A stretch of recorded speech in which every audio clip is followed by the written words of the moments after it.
Elizabeth here. Today I have a very special guest, Kevin Labar. He is a personal trainer. My husband David and I see him twice a week, and we've been seeing him for, I guess, a little over a year now. Yeah. And Kevin is actually my first male guest on my YouTube channel. So Kevin, tell everybody just a little bit about yourself.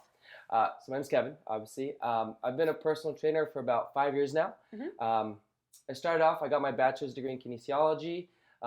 From there, I got a job working actually for the Navy. So I used to train Navy sailors one-on-one. I used to teach command PTs, teach an array of classes as well too. And then about 2 years ago, I decided to kind of start my own personal training business. So I've been doing that ever since. Basically, I just started renting out space, building my clientele, and yeah, I've been doing that ever since. Nice. Yeah, so Kevin has obviously led a very fit life, so I have brought him here today to kind of tell you guys some tips that you can use if you're wanting to trim down or bulk up from your wedding, whatever your goals are.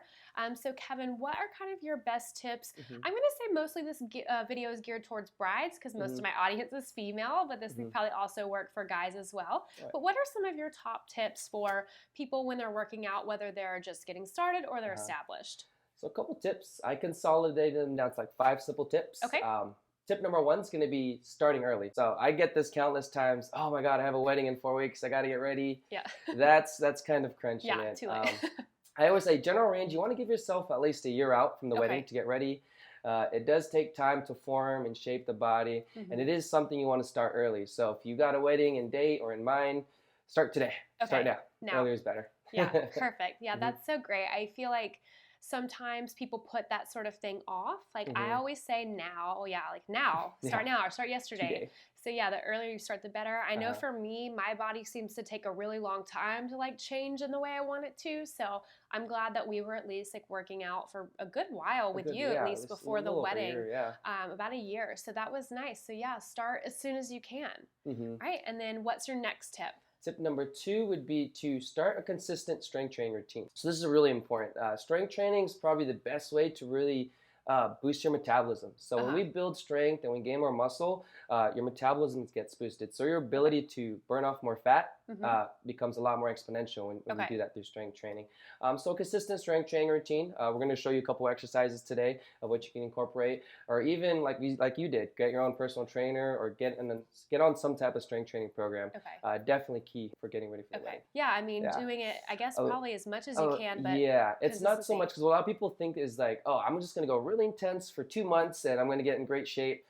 What typically happens when you do that is you get burnt out or you get injured or you know something else happens. Consistency, like you said, is definitely the most important thing. So for most people, even just starting off with like 2 days a week of strength training, consistently doing that and staying committed to that, and then work your way up from there. A lot of people want to go straight into 5 days.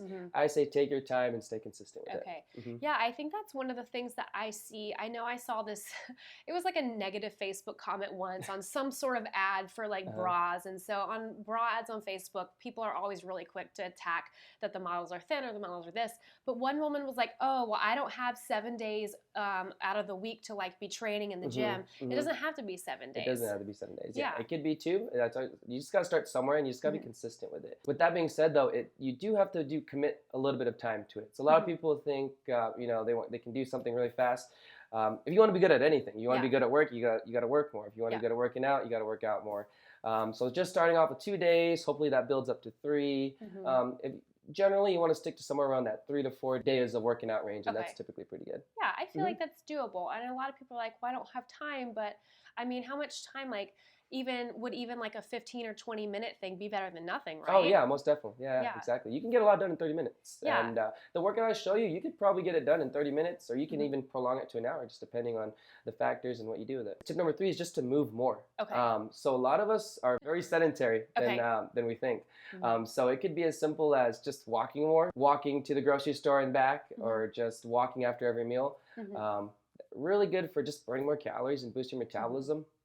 And a lot of times that's the difference between, being fit or not, is just being more active in everything you do. Yeah, even if it's simple, like we live in a condo building and we do have an elevator, but I will try to take the stairs as much as possible. Weirdly, our stairs don't go to the parking garage, so like I can't walk, like I don't walk all the way down to my car. But anytime we get the mail or anytime we're like leaving to go on a walk somewhere, I'll take the stairs. If I go to my doctor's appointments, I take the stairs. Like as long as it's not like 8 flights of stairs. Exactly. If it's like manageable, I feel like it seems small, but if you make a habit, it probably helps. And there's 24 hours in the day, so if you work out, let's say you work out twice a week, that might be 2 hours. 2 hours in the week, that's not a lot of time. But if you work out 2 hours a week, say strength training, and then you just move a lot more throughout the day, you go to the beach, you walk for 30 minutes, you walk to the grocery store, all that kind of adds up over time and allows you to burn a lot more calories and boost your metabolism. Perfect. Yeah, and that's easy and that's free. Exactly. Totally free and easy to do. Leading that into the fourth one, pertaining to nutrition. This one's obviously a big part of it as well too. No matter what you're doing, I get a lot of clients that are vegan, that like tried the keto diet. What works the most for all these diets is cutting out processed foods. Processed foods are made really highly palatable for us to overconsume. Yeah. So I always like to give this example, just like a bag of potato chips. When you open a bag of potato chips, you grab one. You typically can't just grab one. No. You're going to go another one and another one. Next thing you know, you're deep in the hole. You just finished the whole bag. Compared to eating a whole potato. Right. When have you ever grabbed a baked potato and was like, oh my God, I need more baked potato? That's true. Yeah, right? Exactly. It's not really a thing. So switching to more whole-based, organic type foods, more lean proteins, or if you're vegan, just eating more vegetables, and avoiding the processed foods. That's going to help reduce the inflammation and just help your figure a lot more. So that's a hard one to do, and maybe you just start slow. If it comes in a package, it's probably not as good for you. Or it could be as simple as when you're going to the grocery store, like they would say, stick more to the perimeter. That's where most of the refrigerated or perishable items are at. If you stick to kind of the inside aisles, a lot of the packaged foods, cookies, chips, stuff like that, you want to avoid those. Yeah. That's a good thing. And that's hard. And that's going to take some work. I know for me, the workout part for me is easy compared to the nutrition part. That's the part, but that's the part that I need more effort in. and it plays probably at least 50% of it. You're working out and you also got to add the nutrition part of it. That's a big aspect of it. And that leading on to that, the last step that I got to do is not even fitness based. Well, it kind of is. Tip number 5 is to stress less and sleep more. Okay. So I'm sure probably leading up to a wedding, there's a lot more stress going on, a lot less sleep.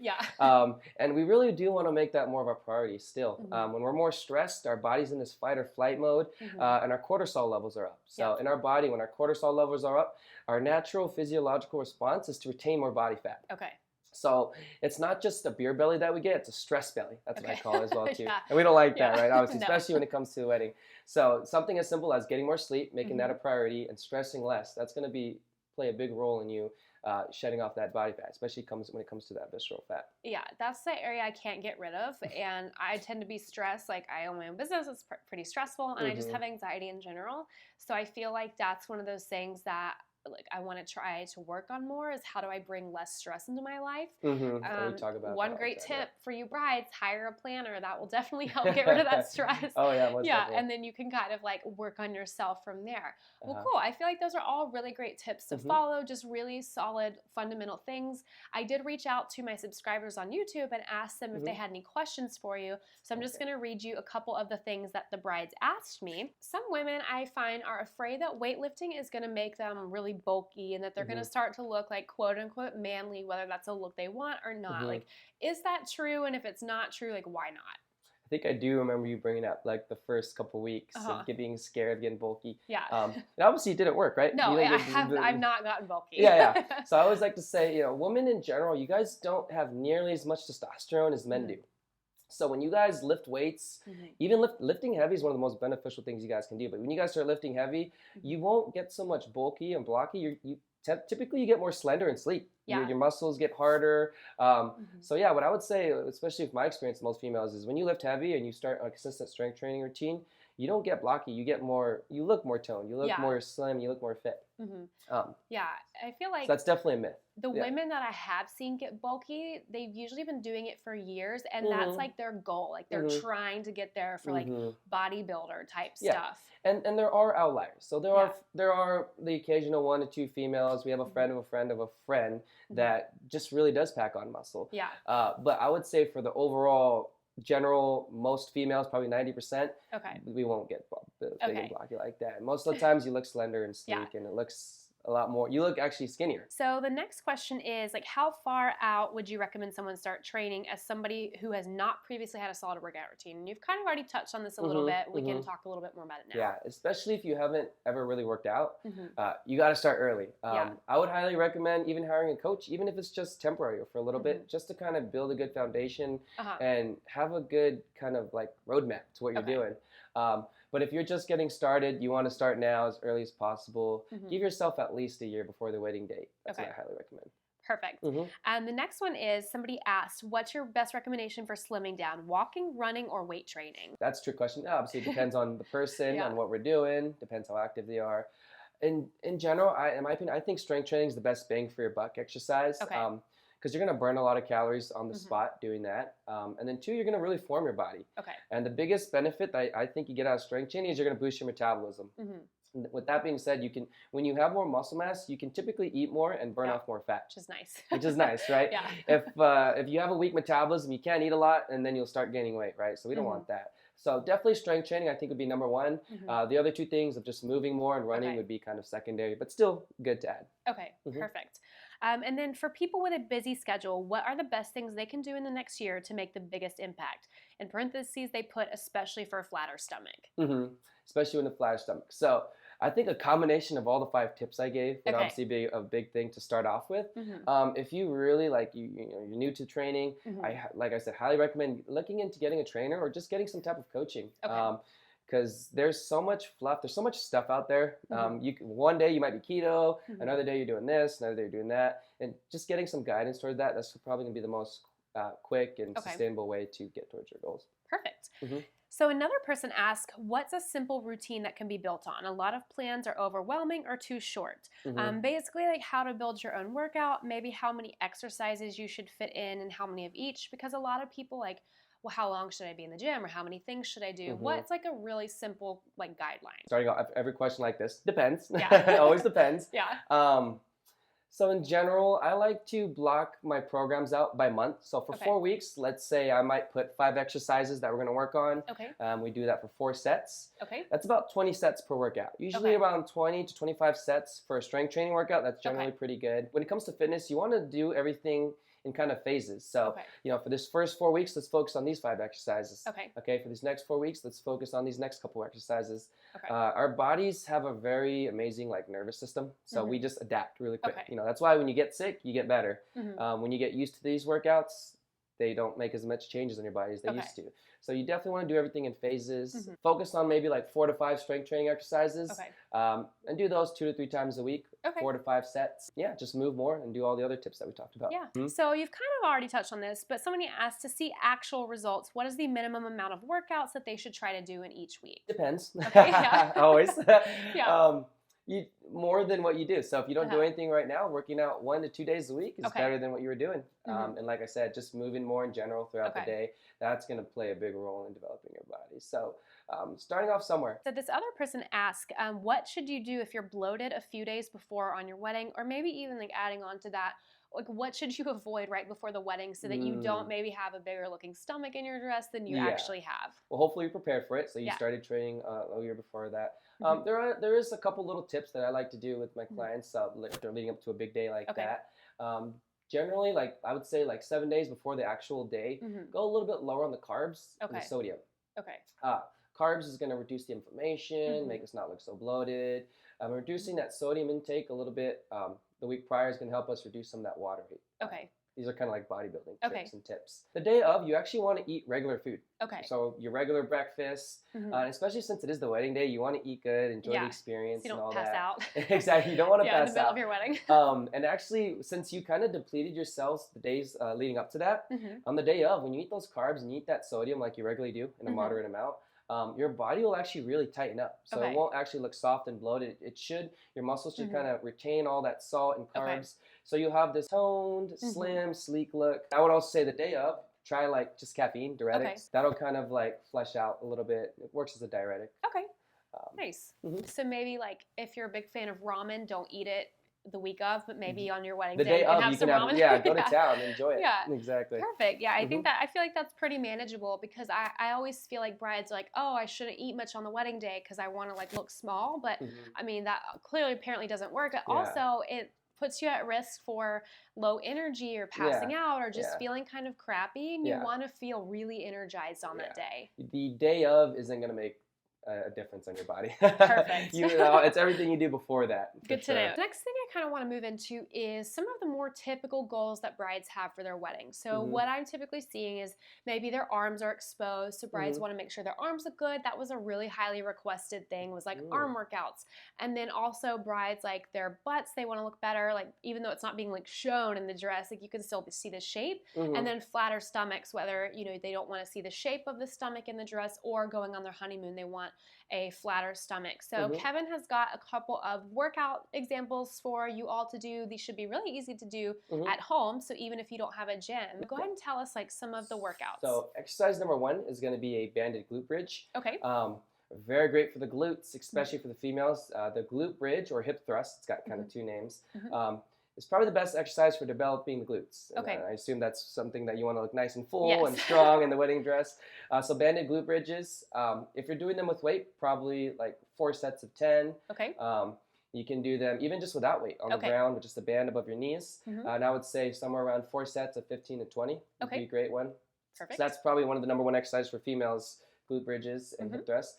Exercise number 2 would be split squats. Okay. So split squats are my favorite.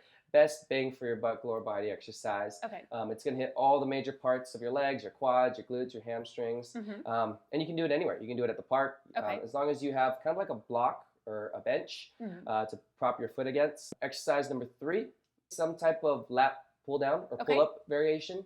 So your arms are small muscles, but they do get used in a lot of the compound lifts when it comes to upper body. So like when I'm saying pull-ups and lat pull-downs, the reason I would say lat pull-downs is because it works that big lat muscle on your back. So that gives you that nice V shape, that nice kind of like hourglass shape. Lat pull-downs if you're at the gym, or if you don't have access to that pull-ups. And if pull-ups are really hard, you can also do negative pull-ups. Okay. And obviously I'll show a clip of how to do that. Basically what you'll do is you'll just start off at the top of the bar and then just slowly lower your body towards the ground. Okay. Exercise number 4 would be an overhead press. So shoulders, I'm sure, are a really good key when it comes to the dress. Gives you that nice slender, sleek look. Even for the men, you want to have good shoulders. Gives you that broad shoulders. So overhead press is a great way to hit that. It's going to hit all the big major parts of your shoulders. If you don't have access to a gym and you can't do an overhead press, you can do them with dumbbells. Okay. Or push-ups. Push-ups also will hit the chest, but it also hit the shoulders pretty good too. So that's a good, easy one most people know how to do. And then the last exercise I would say is my favorite core exercise, reverse crunches. This is one of those you can also do in the gym or at home. Really great way for you to learn to stabilize your spine, and it really actually targets those lower abs, which is usually kind of like the hard part, I figure, for most people. And those 5 exercises, doing them for about 4 sets, 10 to 15 reps for each of the exercises, that should generally be like a 30 to 45 minute workout and a pretty good one. Perfect. Yeah, so a really easy one to do. For anybody interested in finding Kevin or hiring Kevin, tell everybody where they can find you and what areas you service for your actual personal training. So I serve the greater San Diego area. I train out of a specific gym. I train out of a self-made training facility in Mission Valley. That's just the current gym that I train out of. You can find me at Kevin Labar Fitness on Instagram, Facebook. You can find me on Yelp. My website is kevinlabarfitness.com. If you're interested, I am always taking in applications. You can shoot me an email or find me on one of those sites. My email is labar, Labar, .kevin@gmail.com. Perfect. All right. Well, if you guys want to go find Kevin, now you know where. I will also put all of that in the description down below. Hope you guys enjoyed this video, and I will see you next time. Bye.